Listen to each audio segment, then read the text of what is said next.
चलो बेटा, अगला टॉपिक नाइट्रोजन साइकिल है और इसमें हम लोग नाइट्रोजन की साइकिल, कंप्लीट साइकिल देखेंगे। और आपको बता दें, जितने भी एलिमेंट प्लांट के लिए आवश्यक थे, मैंने बताया था इनमें नाइट्रोजन बहुत ज़्यादा ज़रूरी था पौधे के शरीर के लिए। क्यों ज़रूरी था? मैंने बताया था नाइट्रोजन तो प्रोटीन में भी होता है। प्रोटीन को बनाने के लिए नाइट्रोजन चाहिए, विटामिन्स को बनाने के लिए नाइट्रोजन चाहिए, डीएनए आरएनए को बनाने के लिए नाइट्रोजन चाहिए, और कई सारे हार्मोन्स हैं उनको बनाने के लिए भी नाइट्रोजन चाहिए। तो नाइट्रोजन ये आएगा कहाँ से? भाई, सबसे पहले जो भी एलिमेंट सॉइल में है वो एलिमेंट पहले प्लांट के शरीर में आता है, फिर प्लांट से हमारे पास आता है। यही तो होता है। तो आपको बताते हैं कि नाइट्रोजन कहाँ से किधर आता है और कैसे ये साइक्लिक फार्म में रोटेट करता है, साइक्लिक फार्म में साइकिल करता है। देखते हैं बेटा, आपके एटमॉस्फेयर में हम सभी जानते हैं 78% नाइट्रोजन होती है, और आपको बता दें ये नाइट्रोजन प्लांट यूज नहीं कर पाता है, इसलिए नाइट्रोजन को प्लांट के लायक, प्लांट जिस रूप में एब्जॉर्ब कर सके उस लायक बनाया जाता है। तो नाइट्रोजन को अमोनिया में चेंज कर दिया जाए तो ये अमोनिया प्लांट यूज कर सकता है। नाइट्रोजन को अमोनिया में चेंज करना नाइट्रोजन फिक्सेशन कहलाता है। क्लियर? अच्छा, इस नाइट्रोजन को as a nitrogen gas plant नहीं यूज कर पाते हैं। कुछ ही ऑर्गेनिज्म ऐसे हैं जो इस नाइट्रोजन को इस रूप में एब्जॉर्ब करते हैं, अदरवाइज हमें अमोनिया या नाइट्रेट में चेंज करना पड़ता है। ठीक है? अच्छा, इस नाइट्रोजन को अमोनिया में चेंज कैसे किया जाता है देखते हैं। बेटा, इस नाइट्रोजन को, वातावरण की नाइट्रोजन को अमोनिया में चेंज करना नाइट्रोजन फिक्सेशन कहलाता है। तो याद रखना, ये N2 से अमोनिया बनता है कुछ ऑर्गेनिज्म की मदद से। कुछ माइक्रो ऑर्गेनिज्म होते हैं, अगर माइक्रो ऑर्गेनिज्म की मदद से नाइट्रोजन फिक्सेशन होता है तो इसको हम लोग बायोलॉजिकल नाइट्रोजन फिक्सेशन कहते हैं। याद रखना, हमारी जो इंडस्ट्रीज है, हमारी जो फैक्ट्रीज हैं, वो भी एटमॉस्फेरिक नाइट्रोजन को अमोनिया में चेंज कर देती हैं। तो इंडस्ट्रियल नाइट्रोजन फिक्सेशन भी हो सकता है, इंडस्ट्रियल नाइट्रोजन फिक्सेशन भी हो सकता है। और याद रखना, आपको बता दें, ये जो अब ये नाइट्रोजन से जो अमोनिया बना है, ये बेटा अमोनिया कहाँ आ गया? ये अमोनिया हमारी मिट्टी में आ गया, सॉइल में आ गया। ठीक है? अच्छा, सॉइल में क्या होता है? सॉइल में कुछ ऐसे बैक्टीरिया होते हैं जो इस अमोनिया को ऑक्सीडाइज कर देते हैं, और इस अमोनिया को ऑक्सीडाइज करके नाइट्राइट में चेंज कर देते हैं। ये क्या है? ये नाइट्राइट है। और याद रखना, ये सॉइल में होता है। ये रिएक्शन कहाँ होती है? सॉइल में होती है। और ये जो नाइट्राइट है, ये आगे चलकर सॉइल में ही कुछ और बैक्टीरिया होते हैं, इस नाइट्राइट को ऑक्सीडाइज कर देते हैं, और नाइट्राइट को ऑक्सीडाइज करके नाइट्रेट बना लेते हैं। ठीक है? और याद रखना, यहाँ पूछा जा सकता है कि सॉइल में कौन सा बैक्टीरिया इस रिएक्शन को चलाता है? तो आपको बता दें, इस रिएक्शन को चलाने के लिए नाइट्रोसोमोनास होता है। क्या होता है? नाइट्रोसोमोनास होता है, और साथ साथ में नाइट्रोकॉकस होता है, नाइट्रोकॉकस होता है। ठीक है? और जो नाइट्राइट को नाइट्रेट में चेंज करता है, तो याद रखना, यहाँ बैक्टीरिया होता है, नाइट्रोबैक्टर होता है। क्लियर? इस तरीके से देखा गया कि जो हमारी मिट्टी में अमोनिया बना, इस अमोनिया को ऑक्सीडाइज करके नाइट्राइट और नाइट्रेट बनाए गए। और आपको बता दें, हमारे वातावरण की नाइट्रोजन जो होती है, ये जो नाइट्रोजन होती है, ये बेटा नाइट्रोजन अगर देखा जाए, हमारे वातावरण में देखा होगा सूर्य से आने वाली अल्ट्रावायलेट किरणें, साथ साथ में जब बिजली कड़कती है, पानी बरसता है, उस समय बिजली पैदा होती है।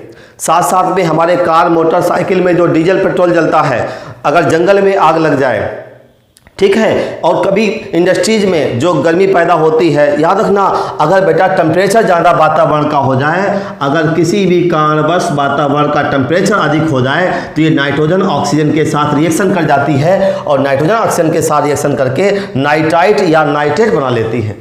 ठीक है? ये भी नाइट्रोजन फिक्सेशन है। और बेटा, ये नाइट्रोजन फिक्सेशन जो होता है, ये प्राकृतिक तरीके से भी हो सकता है, क्योंकि यहाँ सूर्य की किरणें भी इस रिएक्शन को चला देती हैं। इलेक्ट्रिक जो ये थंडर स्टॉर्म होता है, वहाँ जो टेम्परेचर बढ़ता है, वो भी इस रिएक्शन को चला देता है। साथ साथ में हमारी जो इलेक्ट्रॉनिक फैक्ट्रीज हैं, हमारे थर्मल पावर प्लांट हैं, हमारे ऑटोमोबाइल्स हैं, उनमें जब डीजल पेट्रोल जलता है, जंगल में आग लग जाए, तब भी टेम्परेचर बढ़ता है, तब भी ये रिएक्शन हो जाती है। तो कहते हैं ये वाला जो होता है, ये इलेक्ट्रिकल नाइट्रोजन फिक्सेशन कहलाता है। क्लियर?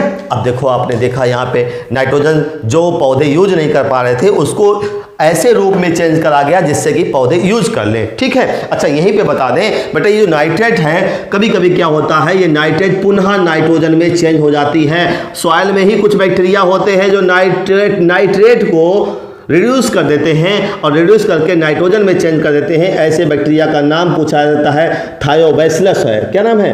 थायोबैसिलस इनका नाम है। और साथ साथ में यहाँ पे स्यूडोमोनास भी होता है। स्यूडोमोनास और थायोबैसिलस नाम के बैक्टीरिया नाइट्रेट को रिड्यूस करके नाइट्रोजन में चेंज कर देते हैं। क्लियर? इस तरीके से देखा कि अब हमारे मिट्टी में नाइट्रोजन उस रूप में आ गया जिस रूप में पौधे इसको एब्जॉर्ब करते हैं। अब मान लो कोई प्लांट है बेटा, ये नाइट्रेट जो है मान लो किसी प्लांट ने ले लिया, ये प्लांट है, ये प्लांट की रूट ने इस नाइट्रेट को एब्जॉर्ब कर लिया। ठीक है, अब ये नाइट्रेट कहाँ जाएगा? पौधे के शरीर में जाएगा। अब पौधे के शरीर में नाइट्रोजन क्या करता है? नाइट्रोजन अमीनो एसिड बनाएगा। क्या बनाएगा? नाइट्रोजन भाई प्रोटीन बनाता है, नाइट्रोजन विटामिन में बनाने में हेल्प करता है, नाइट्रोजन हार्मोन्स का पार्ट है, नाइट्रोजन डीएनए और आरएनए का पार्ट हो सकता है, नाइट्रोजन कुछ एंजाइम्स होते हैं उनमें भी नाइट्रोजन होता है। क्लियर? भाई सारे एंजाइम प्रोटीन होते हैं, प्रोटीन है तो नाइट्रोजन होगा ही। क्लियर? इन सारी चीज़ों में नाइट्रोजन आ गया। अभी पौधे के शरीर के अंदर नाइट्रोजन केमिकल कंपाउंड के रूप में कहीं ना कहीं जमा हो गया। अगर इस प्लांट को अगर एनिमल खा ले, मान लो बेटा इसको हम लोगों ने खा लिया, मान लो एनिमल ने खा लिया, तो नाइट्रोजन कहाँ जाएगा? नाइट्रोजन आ जाएगा एनिमल के शरीर में। कहाँ आएगा? एनिमल के शरीर में आ गया। मान लो यहाँ नाइट्रोजन आ गया, अब ये एनिमल के शरीर में नाइट्रोजन आ गया। अब बताओ, अच्छा अब ये हम लोग अमर नहीं है ना, प्लांट अमर है ना हम लोग अमर है। हमारे शरीर से यूरिन भी निकलता है, मल भी निकलता है, बाल काटते हैं तो बाल भी गिरते हैं, नाखून काटते हैं तो नाखून भी है। बेटा इन सभी में, मल में, यूरिन में, नाखून में, बालों में, हर जगह नाइट्रोजन है। और जब हम लोग मरते हैं एक निश्चित आयु के बाद, तो मरने के बाद सड़ जाते हैं, डिकम्पोज होते हैं। तो याद रखना, जो प्लांट और एनिमल का डेट्राइटस होता है, डेड बॉडी होती हैं, तो यहाँ लिख देते हैं ये जो प्लांट और एनिमल्स होते हैं इनका जो डेट्राइटस होता है, डेट्राइटस या डेड बॉडी, डेट्राइटस में डेड बॉडी ही नहीं आएगा भाई, पेड़ पौधों से कोई टहनी या पत्तियां गिर जाएं वो भी तो डेट्राइटस है, या उनका पूरा शरीर मर के गिर जाए तो वो भी तो डेट्राइटस है। और ये डेट्राइटस में नाइट्रोजन पड़ा हुआ है। और डेट्राइटस के बेटा सड़ने से, ध्यान देना, डेट्राइटस के सड़ने से अमोनिया रिलीज होता है। और डेट्राइटस के सड़ने से अमोनिया रिलीज होने के प्रोसेस को हम लोग अमोनिफिकेशन बोलते हैं। एक एक स्टेप ध्यान देना, ठीक है। अच्छा याद रखना, जब डेड बॉडी सड़ती है तब अमोनिया जो पैदा होता है वो अमोनिया मिट्टी में भी आता है और इसकी कुछ मात्रा वोलेटाइल रूप में एटमॉस्फेयर में आ जाती है, मतलब गैसेस के रूप में वातावरण में आ जाती है। तो सारी सॉइल में नहीं आती है, कुछ इसकी वातावरण में भी चली जाती है। आप यहाँ पे देखो बेटा, हमारा जो नाइट्रोजन जिसको पौधा यूज नहीं कर पा रहा था उसको हमने पौधे के यूज करने के लायक बनाया। लायक बनाना नाइट्रोजन फिक्सेशन कहलाता है। क्लियर? कौन कौन से बैक्टीरिया यूज हुए? पहले नाइट्रोजन से अमोनिया बना बेटा, बायोलॉजिकल भी हो सकता है, इंडस्ट्रियल भी हो सकता है, इलेक्ट्रिकल भी हो सकता है। बायोलॉजिकल वाले में बैक्टीरिया या माइक्रोब्स की मदद से ये रिएक्शन चलाई जाएगी। अमोनिया बन गया, अमोनिया मिट्टी में पड़ा रहेगा और ऑक्सीडाइज कर जाएगा NO2 में, NO2 ऑक्सीडाइज कर जाएगा NO3 में, और NO3 फिर दोबारा नाइट्रोजन में चेंज हो सकता है। और इसको हम लोग कहते हैं डीनाइट्रिफिकेशन। क्या कहते हैं? इस रिएक्शन को कहते हैं बेटा डीनाइट्रिफिकेशन बोलते हैं। क्लियर? और याद रखना, this reaction is called nitrification. क्या कहते हैं? इसको हम लोग नाइट्रिफिकेशन बोलते हैं। ये जो अमोनिया से नाइट्राइट और नाइट्रेट का बनना। और यहाँ बैक्टीरिया की बहुत ज़्यादा इंपॉर्टेंस है, बैक्टीरिया आपसे पूछा जा सकता है। क्लियर? इस तरीके से हमने देखा कि नाइट्रोजन की साइकिल कुछ इस कदर चल रही है। अब आप देखो बेटा, कैसा भी क्वेश्चन पूछे आप आसानी से यहाँ से आप देख के निकाल सकते हैं। अब आपको बताते हैं कि जो नाइट्रोजन फिक्सेशन होता है, इसमें एक प्रोसेस है बायोलॉजिकल नाइट्रोजन फिक्सेशन, वो कैसे होता है चलो डिस्कस कर लेते हैं बायोलॉजिकल नाइट्रोजन फिक्सेशन को। नाइट्रोजन से अमोनिया बनना नाइट्रोजन फिक्सेशन है, लेकिन बायोलॉजिकल तरीके से कैसे होगा इसको देखते हैं। भाई हमारी पृथ्वी पर, हमारी इस प्लेनेट पर मिट्टी में कुछ बैक्टीरिया है, वो क्या करते हैं? वातावरण की नाइट्रोजन को अमोनिया में चेंज करने का काम करते हैं। तो अगली हेडिंग है बायोलॉजिकल नाइट्रोजन फिक्सेशन।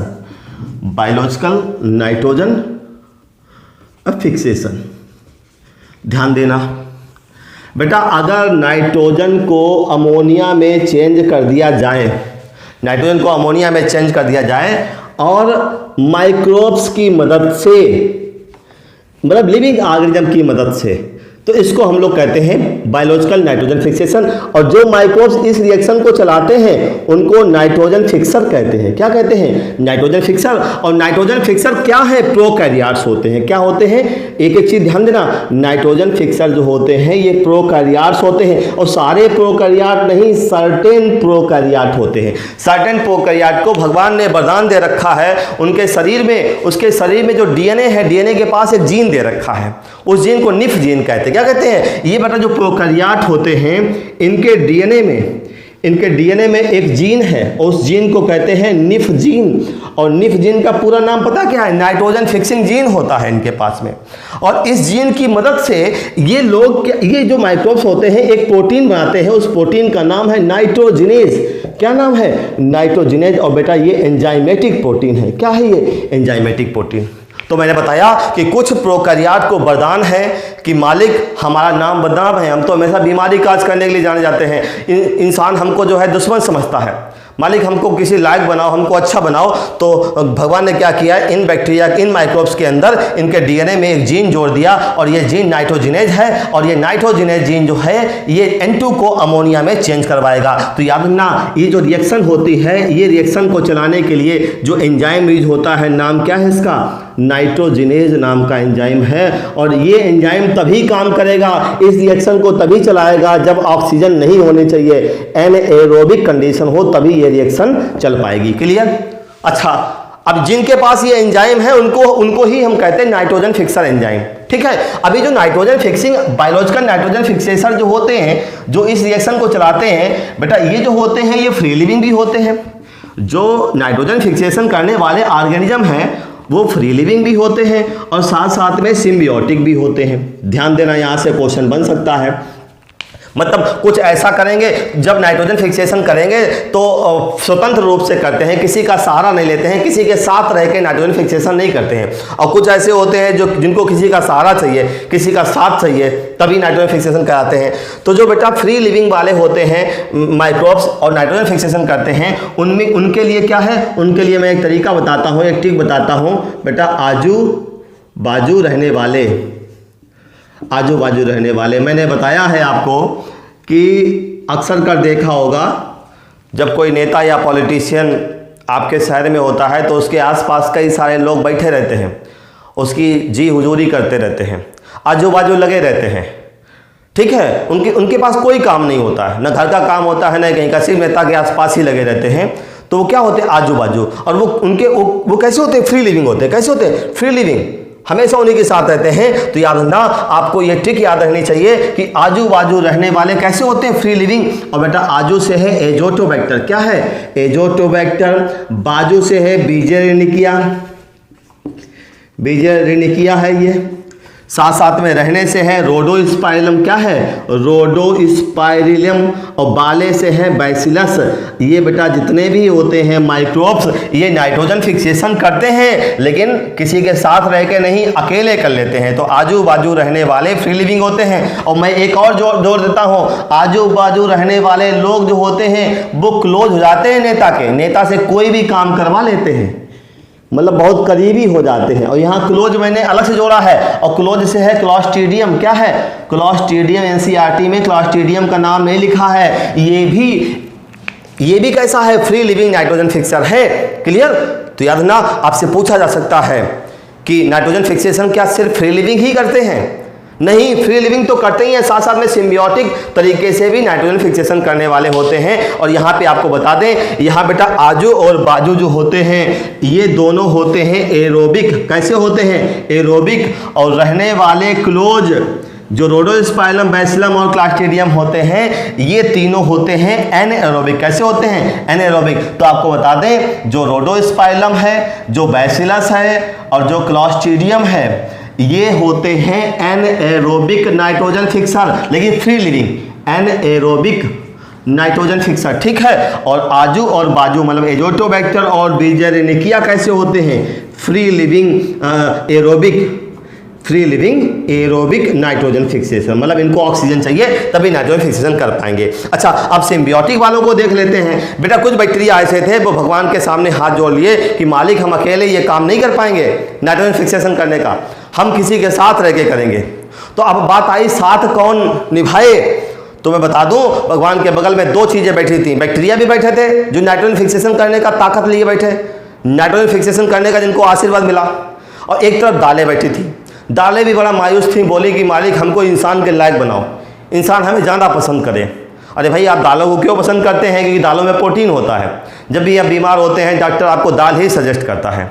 तो दालों के पास विशेष वरदान है, दालें बैक्टीरिया के साथ मिलकर नाइट्रोजन फिक्सेशन करने का काम करती हैं। आपको बताते हैं जो सिम्बियोटिक नाइट्रोजन फिक्सेशन है बेटा, इनमें क्या होता है, जो बैक्टीरिया होते हैं, बैक्टीरिया क्या होते हैं, प्रोकैरियोट, ये पल्स प्लांट, ये जो पल्स प्लांट हैं जिनको हम लोग लेग्यूमिनस प्लांट कहते हैं, लेग्यूमिनस प्लांट, इनके साथ प्रेम पूर्वक रहते हैं और प्रेम पूर्वक रहने के दौरान नाइट्रोजन फिक्सेशन करने का काम करते हैं। ठीक है, तो हुआ क्या, इन बैक्टीरिया को दाल वाले पौधों के साथ भेज दिया गया। अच्छा, दाल वाले पौधे ही नहीं, ये बैक्टीरिया सिम्बियोसिस कर सकते हैं नॉन लेग्यूमिनस प्लांट से भी, नॉन लेग्यूमिनस प्लांट से भी कर सकते हैं। और नॉन लेग्यूमिनस प्लांट जो होते हैं वो दाल वाले नहीं होते हैं। ठीक है, तो आपको बता दें कि जो बैक्टीरिया दाल वाले पौधों के साथ लेग्यूमिनस के साथ रहता है और नाइट्रोजन फिक्सेशन करता है, उस बैक्टीरिया का नाम है राइजोबियम। तो बता दें राइजोबियम नाम का बैक्टीरिया लेग्यूमिनस प्लांट के साथ रहता है। और लेग्यूमिनस प्लांट के शरीर में कहाँ, लेग्यूमिनस प्लांट के शरीर में रूट में रहता है ये,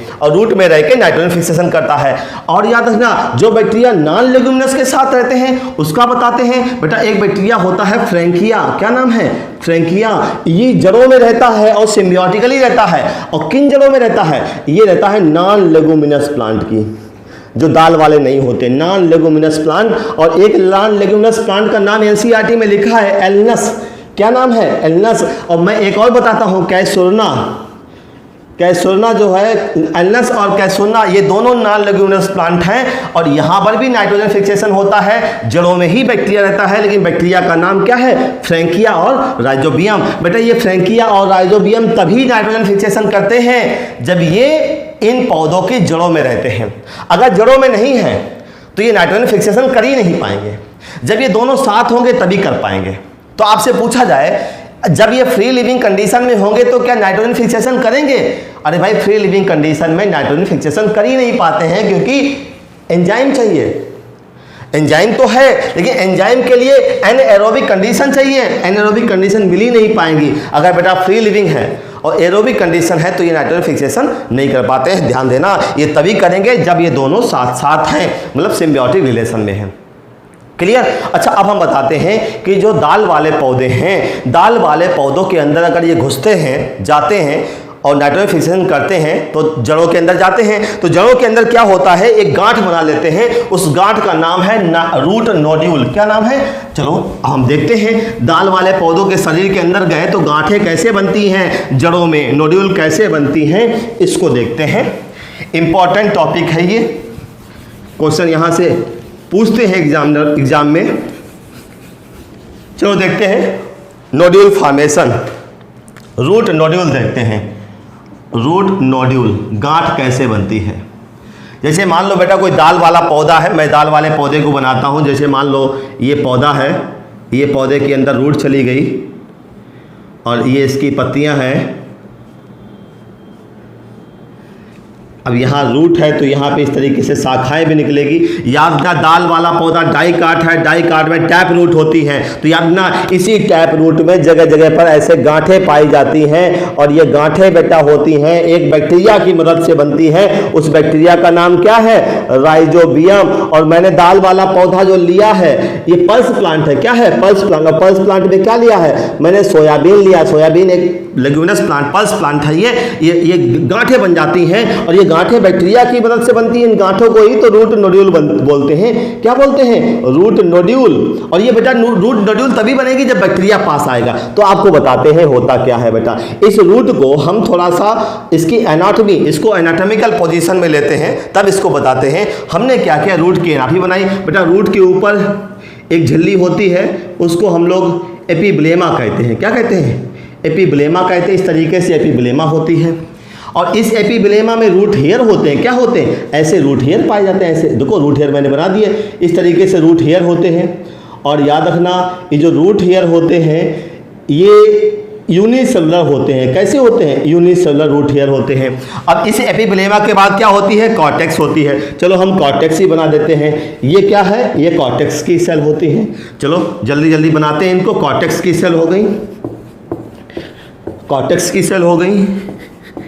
अच्छा, कॉर्टेक्स के बाद क्या होगा? कॉर्टेक्स के बाद बेटा एंडोडर्मिस होता है। क्या होता है? एंडोडर्मिस। इसके बाद मान लो ये एंडोडर्मिस है। और आपसे पूछा गया है क्वेश्चन 2018 नीट में कि एंडोडर्मिस कहाँ पाई जाती है? अरे भाई वो कैस्पेरियन स्ट्रिप कहाँ पाई जाती है? तो आपने आंसर दिया था ये एंडोडर्मिस में होती है। कहाँ होती है? एंडोडर्मिस में होती है। तो आपको बता दें ये हो गई एपिब्लेमा, दूसरे नंबर पे हो गया कॉर्टेक्स ऑफ रूट, तीसरे नंबर पे हो गया एंडोडर्मिस। क्या है? एंडोडर्मिस है। और साथ साथ में इसके बाद क्या आती है बेटा? इसके बाद आती है पेरिसाइकिल। इसके बाद आता है पेरिसाइकिल आता है। इसके बाद आता है पेरिसाइकिल। और सबसे अंदर की तरफ क्या है? सबसे अंदर की तरफ है वैस्कुलर टिश्यू। और वैस्कुलर टिश्यू क्या होते हैं? Xylem and phloem. क्या होते हैं? जाइलम एंड फ्लोएम होते हैं। चलो अच्छा देखते हैं। अब देखो होता क्या है, जब भी ये कोई दाल वाला पौधा है, दाल वाले पौधों की रूट हेयर से एक सिग्नल निकलता है, एक केमिकल निकलता है और वो बैक्टीरिया को कहीं ना कहीं अपनी तरफ आकर्षित करता है। तो मैं आपको बताऊं यहाँ से कुछ केमिकल्स रिलीज होते हैं। उन केमिकल्स का नाम है फ्लेवोनॉइड। क्या नाम है? फ्लेवोनॉइड। फ्लेवोनॉइड्स होते हैं, शुगर होते हैं। ये क्या करते हैं? कहीं पर भी खेत में अगर बैक्टीरिया है राइजोबियम, अगर आप आलू की फसल बोएंगे तो राइजोबियम को नहीं पुकार पाएगा। मक्का बोएंगे, टमाटर बोएंगे, ये राइजोबियम को नहीं पुकारेगा। जैसे ही आपने सोयाबीन बोया, मटर बोई, अरहर बोई, चना बोया, ये राइजोबियम को बुलाया जाता है क्योंकि बैक्टीरिया की ये जो दाल वाले पौधे हैं इन्हीं की जड़ों से फ्लेवोनॉइड निकलता है। और मान लो कहीं यहाँ पे बैक्टीरिया पड़ा हुआ है, यहाँ पे ये बैक्टीरिया दौड़ा चला आता है। राइजोबियम अगर बैक्टीरिया है तो ये बैक्टीरिया दौड़ा चला आता है और यहाँ आके ऐसे बैठता है। और आपको पता है बैक्टीरिया अपनी संख्या बढ़ा सकते हैं, माइटोसिस के द्वारा बच्चे पैदा करते हैं। यहाँ पे आके ये ढेर सारे अपनी संख्या बढ़ाते हैं बैक्टीरिया। काले काले मैंने बैक्टीरिया बनाए हैं बेटा, काले नहीं बनाते हैं हम, लाल बना लेते हैं जिससे कि थोड़ा कंट्रास्ट हो जाए। चलो अच्छा, हमने क्या किया? ये रूट नोड्यूल बना दी, रूट नोड्यूल बना दी। और फ्लेवोनॉइड जो होते हैं ये बैक्टीरिया को आकर्षित करते हैं। जो फ्लेवोनॉइड होते हैं या शुगर होते हैं ये यहाँ पे रिलीज होते हैं। अच्छा बैक्टीरिया आ गया बेटा, बैक्टीरिया आया, बैक्टीरिया ने अपनी संख्या बढ़ाई अपनी, और संख्या किससे बढ़ाएंगे? माइटोसिस के द्वारा संख्या बढ़ाएंगे। चलो अपनी इन्होंने संख्या बढ़ा ली। अब होगा क्या? गांठ कैसे बनेगी? तो गांठ बनाने में कौन कौन से स्टेप यूज होंगे? सबसे पहले हम ये देखते हैं बेटा, सबसे पहला स्टेप ये है, सबसे पहला स्टेप है कांटेक्ट। कांटेक्ट ये क्या करेगा?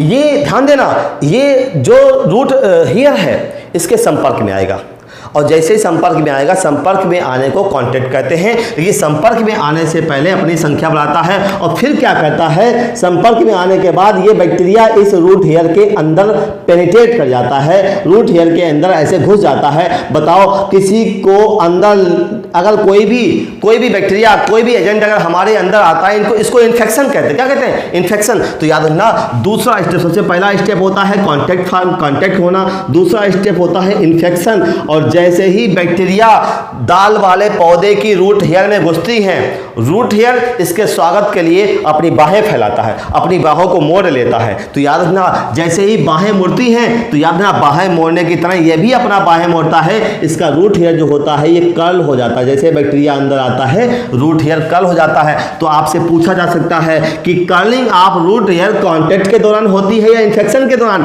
अरे भाई जब अंदर जाएगा तभी तो स्वागत होगा। इन्फेक्शन के दौरान कर्लिंग ऑफ रूट हेयर, ये कर्लिंग ऑफ रूट हेयर यहाँ पे होती है।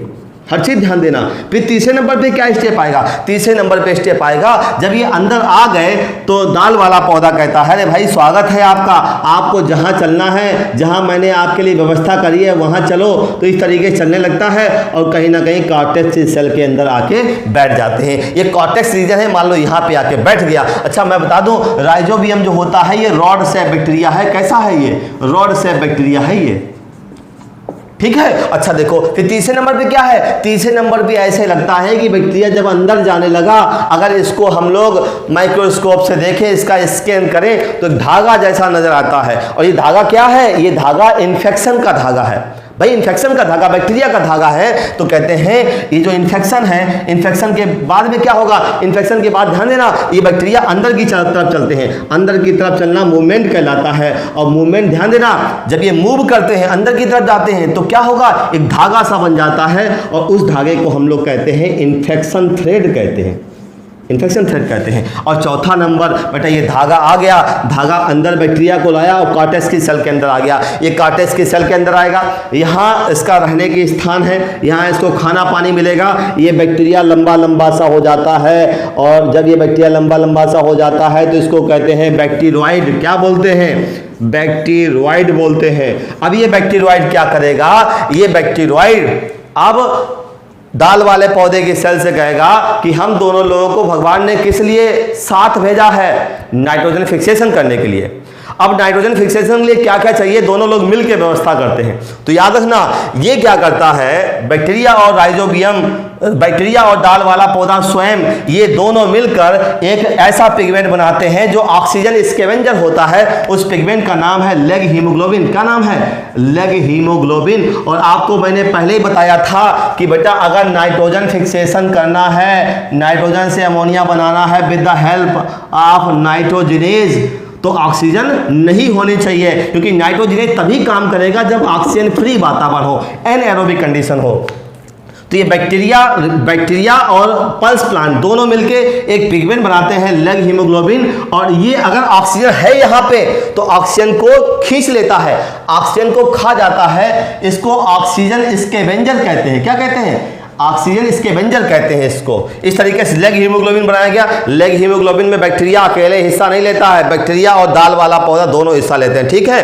अब क्या होता है, अब ये इस रिएक्शन को चलाएगा, नाइट्रोजन से अमोनिया बनाएगा और साथ साथ में ये अपने जैसी सेल, भाई ये नाइट्रोजन फिक्सेशन कर रही है, अब ये चाहता है ज़्यादा से ज़्यादा सेल हो, ज़्यादा से ज़्यादा बैक्टीरिया हो और नाइट्रोजन फिक्सेशन करने का काम हो। तो ये क्या करता है, ये बैक्टीरियोइड क्या करता है, ये सिग्नल रिलीज करता है, एक फाइटो हार्मोन रिलीज करता है। और बैक्टीरिया नहीं, बैक्टीरिया और पल्स प्लांट मतलब होस्ट प्लांट दोनों सिग्नल रिलीज करते हैं। और सिग्नल से ऑक्सीजन और साइटोकाइनिन, सिग्नल में ऑक्सीजन और साइटोकाइनिन आते हैं। ऑक्सीजन और साइटोकाइनिन की मदद से ये कार्टेक्स सेल और साथ साथ में पेरीसाइकिल सेल को आदेश देता है कि तुम जल्दी जल्दी डिवाइड करो, जल्दी जल्दी अपनी संख्या बढ़ाओ। ये क्या करता है बेटा, कार्टेक्स और पेरीसाइकिल की सेल को आदेश देता है कि जल्दी जल्दी डिवाइड करो, क्योंकि हमको नाइट्रोजन फिक्सेशन करने का काम तेजी से करना है। तो जब ये सेल डिवाइड करती हैं तो बिल्कुल जैसा ट्यूमर में होता है, कैंसर में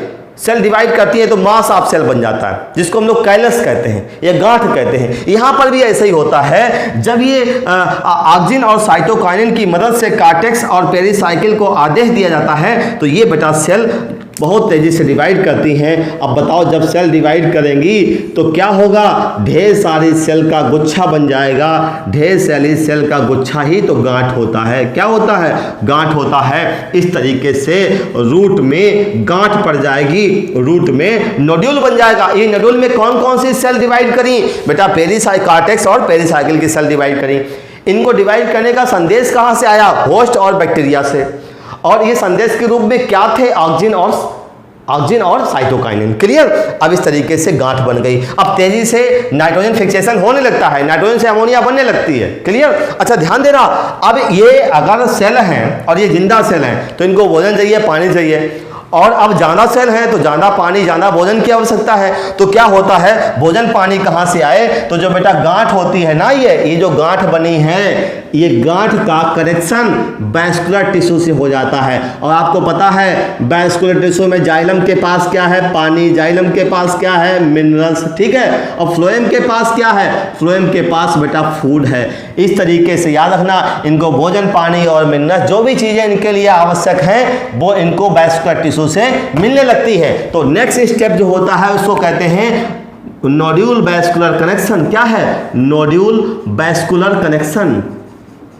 वैस्कुलर कनेक्शन। इस तरीके से आप देखो गांठ बन गई। गांठ बनने में कौन कौन से स्टेप यूज हुए बेटा? सबसे पहले कांटेक्ट, सबसे पहले बैक्टीरिया बुलाया गया, बुलाने के बाद वो रूट के पास आया, वो भी दाल वाले पौधों की रूट के पास, वहां आके उसने अपनी संख्या बढ़ाई, संख्या बढ़ाने के बाद वो अंदर गया, अंदर जाने को इन्फेक्शन कहते हैं। इसके बाद मूवमेंट हुआ, मूवमेंट से एक धागा सा नजर आया, क्या बोला? Infection thread. आने के बाद बैक्टीरिया कहाँ जाएगा? कार्टेक्स में, ये लंबा हो जाता है, बोलते हैं बैक्टीरियोइड। अब ये क्या करेगा? भूमिका बनाएगा, कैसे नाइट्रोजन फिक्सेशन किया जाए। भूमिका में क्या होगा? सबसे पहले लेग हीमोग्लोबिन बनवाया जाएगा, जिससे कि ऑक्सीजन फ्री वातावरण मिले, ठीक है। साथ साथ में पेरीसाइकिल और कॉर्टेक्स की सेल को तेजी से डिवाइड करने के लिए मैसेज भेजा जाएगा, और तेजी से सेल डिवाइड होंगी, इनके लिए कौन आएगा? ऑक्सीजन और साइटोकाइनिन आता है, ठीक है। इस तरीके से पूरी तरीके से दाल वाला पौधा और बैक्टीरिया दोनों मिलकर इस रिएक्शन को चलाते हैं, जिसको नाइट्रोजन फिक्सेशन कहते हैं। अच्छा याद रखना, कांटेक्ट, इन्फेक्शन, मूवमेंट, और जब गांठ बन गई तो गांठ को भोजन पानी कहां से मिले? तो ये वैस्कुलर कनेक्शन कर लेती है, इसीलिए लास्ट पॉइंट है नोड्यूल वैस्कुलर कनेक्शन। पूरी तरीके से आपने देख लिया कि दाल वाले पौधे के अंदर रूट नोड्यूल कैसे बनती है। अच्छा कभी आप देखो बेटा, हमारे अंदर जो हीमोग्लोबिन होता है वो भी तो ऑक्सीजन कैरियर है, वो भी तो ऑक्सीजन को बाइंड कर लेता है। इसी तरीके से ये वाला हीमोग्लोबिन जो लेग हीमोग्लोबिन होता है, ये भी ऑक्सीजन को बाइंड लेता है, जिससे नाइट्रोजनेज के लिए ऑक्सीजन फ्री वातावरण मिल सके। अगर हम इस दाल वाले पौधे की जड़ के अंदर जो गांठ है उसका अगर ट्रांसफर सेक्शन करें तो लेग हीमोग्लोबिन की वजह से ये पिंक नजर आती है। कैसी आती है? पिंक नजर आती है। तो कभी कभी क्वेश्चन पूछा जा सकता है कि जो पिंक कलर होता है गांठ काटने पर दाल वाले पौधे की, वो किस वजह से होता है? Because of leg haemoglobin. Clear? अच्छा चलो अब हम आगे देखते हैं कि गांठ भी बना दी हमने। अब आपको बताते हैं कि नाइट्रोजन फिक्सेशन जो होता है, जो बायोलॉजिकल नाइट्रोजन फिक्सेशन होता है, उनमें कौन कौन से स्टेप यूज होते हैं। क्लियर? चलो अच्छा देखते हैं स्टेप ऑफ नाइट्रोजन फिक्सेशन, और कौन सा? Biological nitrogen fixation. इनके स्टेप देखते हैं। चलो तो अगला पॉइंट है स्टेप्स ऑफ नाइट्रोजन फिक्सेशन, और कौन सा? बायोलॉजिकल, लिख लेना, बायोलॉजिकल नाइट्रोजन फिक्सेशन। चलो बेटा हमको पता है कि नाइट्रोजन है, और ये अगर अमोनिया में चेंज होता है, अगर नाइट्रोजन अमोनिया में चेंज होता है तो इसको हाइड्रोजन की आवश्यकता चाहिए। तो याद रखना, nitrogen 8 electron plus 8 proton plus याद रखना 16 ATP एनर्जी चाहिए इसको।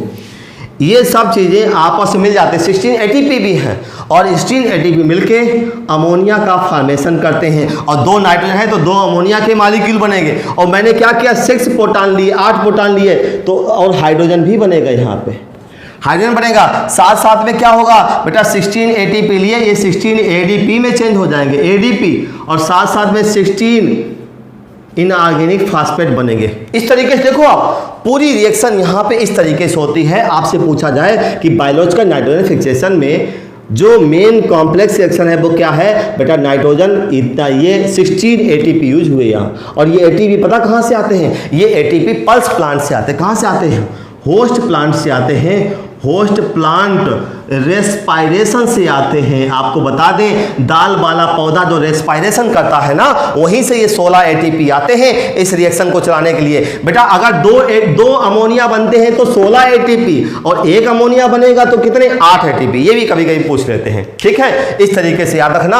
अब हम बताते हैं कि इस रिएक्शन को चलाने के लिए एक एंजाइम भी चाहिए। कौन सा बेटा एंजाइम है? नाइट्रोजनेज एंजाइम है। और ये एंजाइम कहाँ होता है? ये बेटा एंजाइम प्रोकैरियोट में होता है। क्या इस एंजाइम के लिए ऑक्सीजन चाहिए? नहीं चाहिए, एनएरोबिक कंडीशन होनी चाहिए। इतनी सारी चीजें तो आपको आनी चाहिए। चलो इस रिएक्शन को देख लेते हैं कि कोई भी एंजाइम किसी रिएक्शन को कैसे चलाता है। चलो इसको देखते हैं। जैसे मान लो बेटा ये हमारे पास में एंजाइम है, ये क्या है? ये एंजाइम है, ये एंजाइम है, ई है, ई फॉर एंजाइम।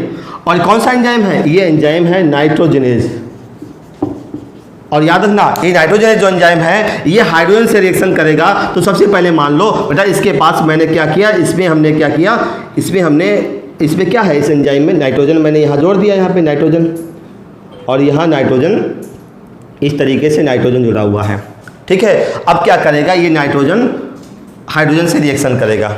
अगर ये हाइड्रोजन से रिएक्शन करेगा, सबसे पहले क्या होगा, n बेटा 3 बांड है, इसमें एक बांड टूटेगा, एक हाइड्रोजन आएगा इस नाइट्रोजन के पास, एक हाइड्रोजन आएगा इस नाइट्रोजन के पास। तो अगला स्टेप क्या होगा, अगला स्टेप ये होगा कि जो हमारा एंजाइम है, ये एंजाइम इस तरीके से यहाँ पे बना हुआ है, इस तरीके से ये एंजाइम का एक्टिव साइट है। और इसी में हमने क्या किया, इसी में तो अब क्या है, इस सब्सट्रेट है वो ये है, ये नाइट्रोजन। अब देखो नाइट्रोजन अब अकेला नहीं बचा है, अब नाइट्रोजन के साथ हाइड्रोजन भी जुड़ गया आके, नाइट्रोजन के साथ में हाइड्रोजन भी जुड़ गया, लेकिन इस नाइट्रोजन के बीच में डबल बॉन्ड रह गया। पहले यहाँ नाइट्रोजन के पास ट्रिपल बॉन्ड था शुरुआत में, अब इसमें एक हाइड्रोजन जुड़ा आके, एक हाइड्रोजन जुड़ा तो अब अगला कंपाउंड क्या बना, n डबल बॉन्ड n और साथ साथ में बनेच जुड़ गए। ठीक है, इस तरह अब क्या है ये, इसको मान सकते हैं बेटा N2 और H2 मान सकते हैं इसको, N2H2। ठीक है, अब ये क्या है, अच्छा अब देखो अगला स्टेप क्या होगा, अगला स्टेप ये होगा कि जो हमारा एंजाइम है, ये मान लो एंजाइम है, ये एंजाइम है। ठीक है, अब इस एंजाइम में क्या है, इस एंजाइम में क्या है, बिल्कुल उसी तरीके का देख लो। इस एंजाइम में क्या है, अब जो कंपाउंड जो नाइट्रोजन वाला जुड़ा है, इसमें क्या है बेटा, इसमें ये है। अब हमने क्या किया, इसमें फिर हमने हाइड्रोजन जोड़ दिया, हाइड्रोजन की रिएक्शन करा दी। अब हाइड्रोजन की रिएक्शन कराए तो क्या हुआ, ये वाला बॉन्ड ब्रेक हुआ, ये बॉन्ड ब्रेक हुआ तो एक H यहाँ आ जाएगा, एक H यहाँ आ जाएगा। तो होगा क्या, आपको बताते हैं, जहाँ H आएगा उसको हमने ऐसे ऐसे कर दिया, इसको हमने ऐसे ऐसे कर दिया कि आगे चल के ये H आएगा। होगा क्या, अब यहाँ पे N होगा बेटा, यहाँ सिंगल बॉन्ड N होगा और यहाँ साथ साथ में 2 H लग जाएंगे, 2 H इस तरीके से लग जाएंगे। ठीक है, अब ये जो कंपाउंड बनेगा इसको कहते हैं N2H4। क्या कहते हैं, N2H4 कहते हैं।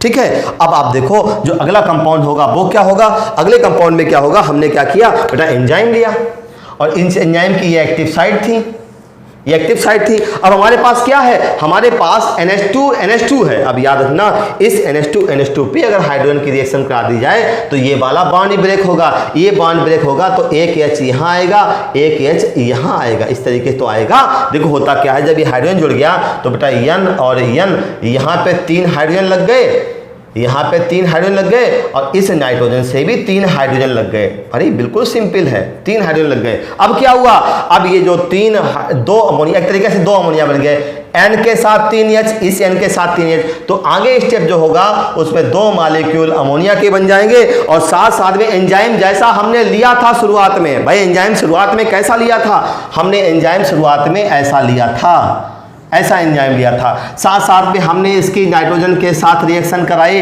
नाइट्रोजन यहाँ जुड़ जाता है। नाइट्रोजन जब जुड़ता है तो बेटा साथ साथ में ये हाइड्रोजन को भी जोड़ता है। हाइड्रोजन कैसे जोड़ता है, मैंने कहा पहला हाइड्रोजन जुड़ा, फिर दूसरा हाइड्रोजन जुड़ा, यहाँ पे पहला हाइड्रोजन जुड़ा, पहले हाइड्रोजन के साथ जुड़ के ये बना, फिर दूसरा हाइड्रोजन जुड़ा, फिर तीसरा हाइड्रोजन जुड़ा और 2 मॉलिक्यूल अमोनिया के बन गए। और साथ साथ में एंजाइम जैसा हमने लिया था वैसा एंजाइम हमको पुनः वापस मिल जाता है और ये एंजाइम फिर आगे चलकर फिर नाइट्रोजन को अमोनिया में चेंज करवाता है।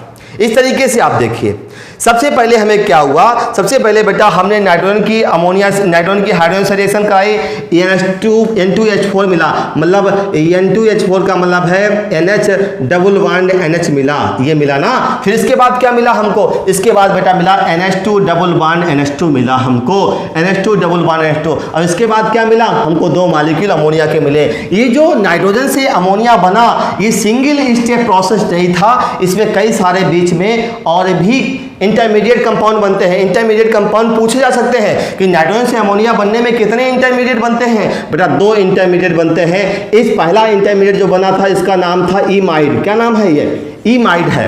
ठीक है, और ये क्या है, ये बेटा है हाइड्रोजीन। क्या नाम है इसका, हाइड्रोजीन। और हाइड्रोजीन से हाइड्रोजन की रिएक्शन करवा दो तो 2 मॉलिक्यूल अमोनिया के बन जाते हैं। और इसमें टोटल कितने ATP खर्च होते हैं, 16 ATP खर्च होते हैं, 16 ATP। अब जो ये अमोनिया बन गया, ये अमोनिया प्लांट ले लेगा, प्लांट इसको ले लेगा। अब दाल वाले पौधे के शरीर में चला गया ये अमोनिया।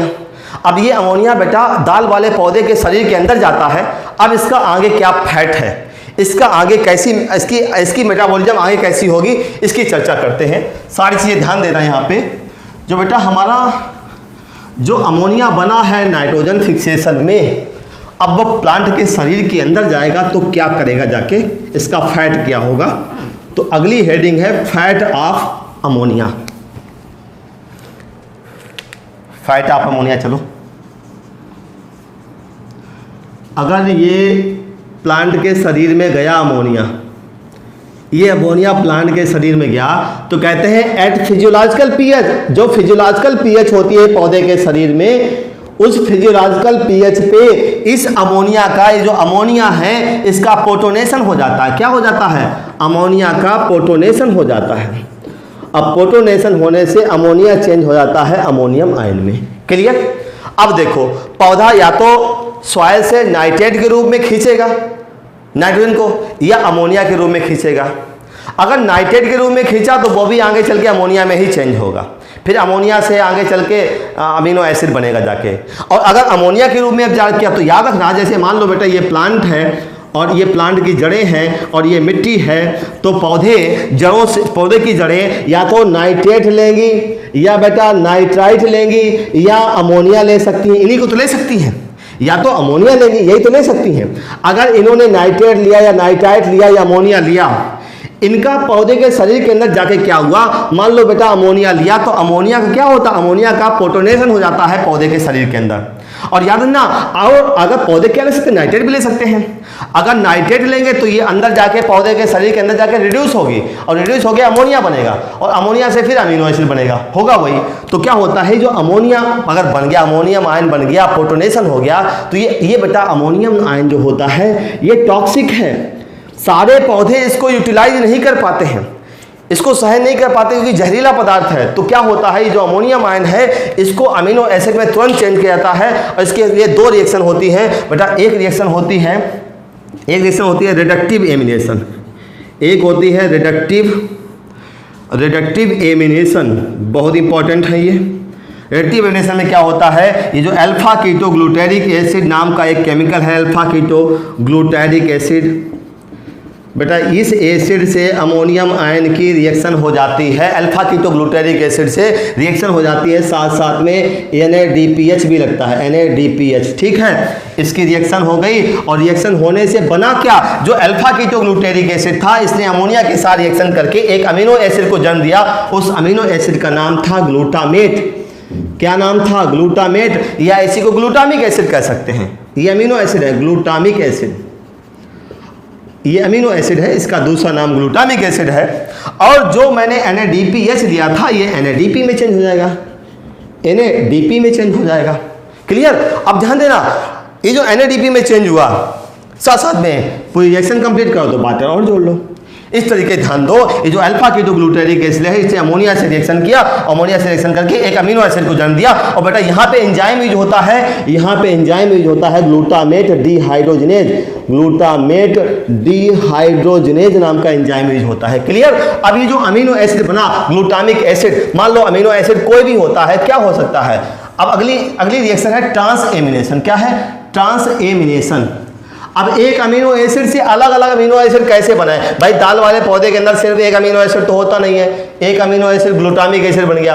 अब इससे अलग अलग प्रकार के अमीनो एसिड कैसे बने, इसके लिए इस रिएक्शन को हम देखते हैं। एक रिएक्शन है ट्रांसएमिनेशन। बेटा इसमें क्या है, मान लो अमीनो एसिड था ग्लूटामिक एसिड, कोई भी अमीनो एसिड है वो ऐसा हो सकता है, कैसा हो सकता है?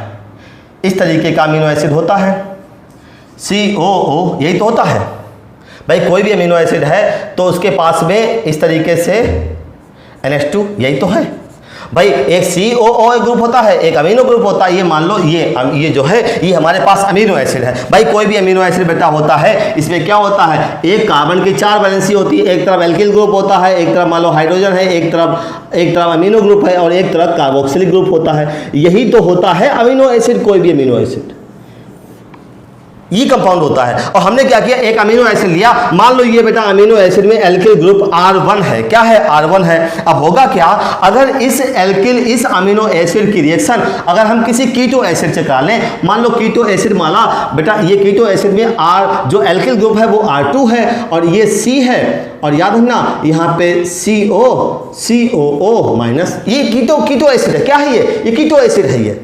और याद रखना, अगर हम अमीनो एसिड की रिएक्शन कीटो एसिड से करा दें तो होगा क्या, ये अमीनो एसिड मान लो ग्लूटामिक एसिड था, अब अगर इस ग्लूटामिक एसिड की रिएक्शन हमने किसी कीटो एसिड से करा दी तो होता क्या है, इस अमीनो एसिड का अमीनो इसके पास ट्रांसफर हो जाता है, इसके पास ट्रांसफर हो गया।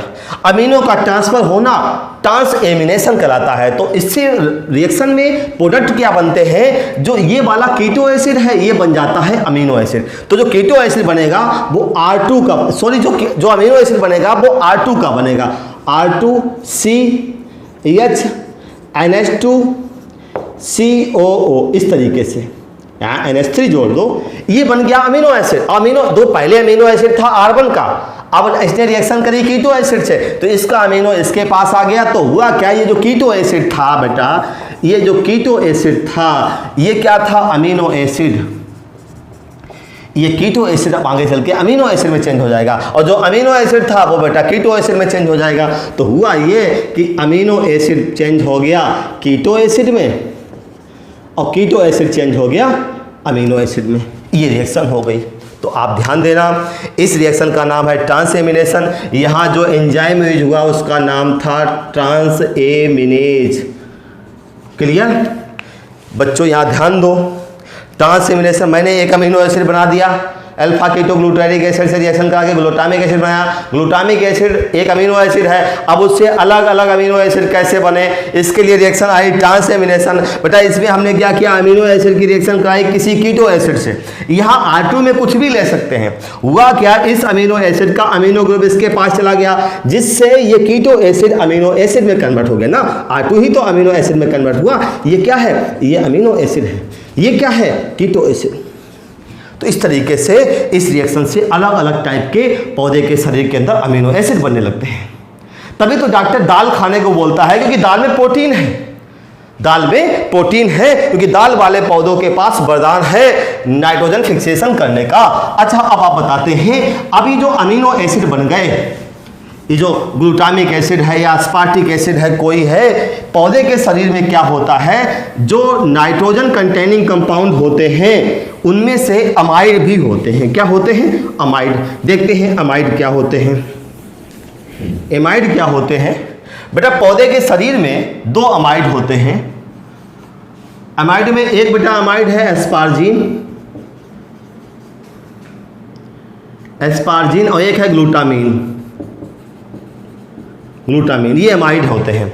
अमाइड क्या होते हैं, जैसे जो एस्पार्जिन है ये जिस अमीनो एसिड का अमाइड है उसका नाम है अस्पार्टिक एसिड।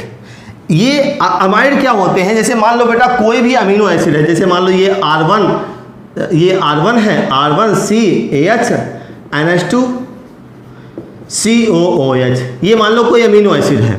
इस अमीनो एसिड में एक अमीनो ग्रुप है, और अगर इस अमीनो एसिड में एक अमीनो ग्रुप है, अगर बेटा इसमें एक अमीन और जोड़ दिया जाए तो होगा क्या, जो ये अमीनो ग्रुप है ये COOH के साथ में रिएक्शन करेगा। तो रिएक्शन करने से होगा क्या, जो अगला कंपाउंड बनेगा वो बनेगा R1CH NH2, और साथ साथ में यहाँ ध्यान देना, यहाँ कार्बोक्सिलिक ग्रुप था, इससे अमीन की रिएक्शन हो गई तो यहाँ बन जाता है एसिडामाइड। क्या बन जाता है, एसिडामाइड। एसिडामाइड का होता है RCONH2, COOH में OH की जगह NH2 आ जाता है। तो ये क्या है, इसमें बेटा देखो यहाँ पर अमीनो एसिड में सिर्फ एक NH2 था, एक तरफ कार्बोक्सिलिक ग्रुप था, लेकिन जो अमाइड होते हैं, अमाइड में जो कार्बोक्सिलिक ग्रुप होता है उसमें भी एक NH2 आ जाता है। इस तरीके से जो अमाइड होते हैं उसमें नाइट्रोजन की मात्रा अमीनो एसिड से ज़्यादा होती है, क्योंकि यहाँ दो NH2 ग्रुप है। ठीक है, इस तरीके से हमारे पास में दो अमाइड बनते हैं पौधे के शरीर के अंदर, दाल वाले पौधे के शरीर के अंदर। NCERT में ये बात करी गई है। कौन कौन सी अमाइड, एस्पार्जिन और ग्लूटामीन। बताओ एस्पार्जिन और ग्लूटामीन के अमीनो एसिड कौन थे, बेटा इसका जो अमीनो एसिड था इस अमाइड का, उसका नाम था, अमीनो एसिड का नाम एस्पार्टिक एसिड। क्या था, एस्पार्टिक एसिड का अमाइड है। और ग्लूटामीन किसका अमाइड है, ग्लूटामिक एसिड का अमाइड है। ग्लूटामिक एसिड ये क्या है, ये एक अमीनो एसिड है। एस्पार्टिक एसिड क्या है, ये एक अमीनो एसिड है। एस्पार्जिन और ग्लूटामीन क्या है, ये अमाइड है। बताओ नाइट्रोजन किस में ज़्यादा है, अमाइड में या अमीनो एसिड में, बेटा अमाइड में नाइट्रोजन ज़्यादा होता है। और आपसे पूछा जाए ये अमाइड पौधे के शरीर में जाइलम के द्वारा एक जगह से दूसरी जगह जाते हैं या फ्लोएम के द्वारा, आपको बता दें ये पौधे के शरीर में एक जगह से दूसरी जगह जाइलम के द्वारा जाते हैं, थ्रू जाइलम जाते हैं। ठीक है। और आपको बता दें सोयाबीन में पूछा जाता है, सोयाबीन जो होता है उसमें नाइट्रोजन का संवहन, नाइट्रोजन का ट्रांसपोर्टेशन एक जगह से दूसरी जगह जाइलम के द्वारा होता है, लेकिन यूरिड के द्वारा होता है। किसके द्वारा होता है? यूरिड के द्वारा। तो यहाँ बता दें कि सोयाबीन की फसल में जो नाइट्रोजन कंटेनिंग कंपाउंड होते हैं उनमें क्या होते हैं? यूरिड्स होते हैं। ये नाइट्रोजन कंटेनिंग कंपाउंड है और इनका भी संवहन किसके द्वारा होता है? जाइलम के द्वारा होता है। इस तरीके से हम लोगों ने nitrogen cycle, nitrogen fixation, root nodule formation, biological fixation में कौन कौन से स्टेप यूज होते हैं। और पौधे ने नाइट्रोजन से अमोनिया बना भी लिया, दाल वाले पौधों ने बैक्टीरिया की मदद से अमोनिया बना भी लिया, तो ये अमोनिया अंदर जाके जहर है, इसका प्रोटोनेशन होगा, ये जहरीला होता है। अब ये बहुत समय तक नहीं रुक सकता है, इस अमोनियम आयन को तुरंत चेंज कर दिया गया ग्लूटामिक एसिड में। रिएक्शन का नाम था अल्फा, रिएक्शन का नाम था रिडक्टिव एमिनेशन। और जो ग्लूटामिक एसिड बना इसकी कीटो एसिड से रिएक्शन कराई गई, और कीटो एसिड से रिएक्शन कराने से क्या हुआ? कीटो एसिड तो चेंज हो गया अमीनो एसिड में और ग्लूटामिक एसिड चेंज हो गया कीटो एसिड में। इस रिएक्शन का नाम था ट्रांसएमिनेशन, और ट्रांसएमिनेशन में एंजाइम यूज हुआ ट्रांसएमिनेज। इस तरीके से पौधे के शरीर के अंदर जो अमाइड बने थे, बेटा अमाइड को मैंने देखा कि इसमें नाइट्रोजन की मात्रा अमीनो एसिड से ज़्यादा होती है और ये जाइलम के द्वारा बहते हैं। सोयाबीन में यूरिड्स होते हैं और यूरिड्स में कार्बन और नाइट्रोजन का अगर रेशियो निकाला जाए तो यहाँ नाइट्रोजन का रेशियो कार्बन से ज़्यादा होता है। ये लास्ट पॉइंट एनसीईआरटी में दिया हुआ है। ठीक है, चैप्टर कंप्लीट हो गया।